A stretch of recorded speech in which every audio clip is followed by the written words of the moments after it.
ধরুন আপনি একটি অফিসে কাজ করছেন। সকাল ৯টা বাজতেই মেইলে ঢুকলেন। বসের কাছ থেকে হঠাৎ একটা ইমেল। আজকের ক্লায়েন্ট মিটিং এ আপনি থাকবেন না। অন্য একজন যাবে। আপনি অবাক। এই প্রজেক্ট তো আপনি হাতে ধরে দাঁড় করিয়েছেন। দিনরাত লেগেছিলেন প্রেজেন্টেশন বানাতে, ক্লায়েন্টের ডেটা জোগাড় করতে। কিন্তু শেষ মুহূর্তে আপনি বাদ। আর যার হাতে গেল সে শুধু বসের প্রিয়। কাজের দক্ষতা নয়, সম্পর্কটাই এখানে বেশি দামি। এটাই তো অফিস পলিটিক্স, যেখানে কখন কার পেছন থেকে কে বাজি মেরে দেয় আপনি টেরও পান না। এই ধরনের অফিস পলিটিক্স গুলো প্রতিনিয়তই চলতে থাকে। তাহলে আপনি কি করবেন? চুপ করে থাকবেন? না ভাই, আপনি কৌশলী হবেন, কিন্তু নেতিবাচক না। না বলতে শিখবেন, তবে সম্মান রেখে। গসিপ থেকে দূরে থাকবেন, কিন্তু সবার সঙ্গে ভদ্র ব্যবহার করবেন।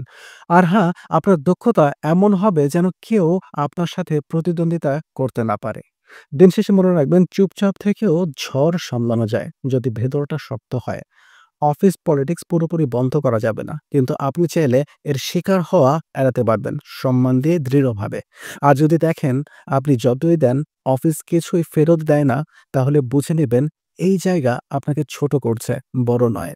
সেদিনই নিজের দক্ষতায় নিজের নতুন পথ তৈরি করে নেবেন। কারণ আপনি শুধু একজন অফিস কর্মী নন, আপনি একজন যোদ্ধা।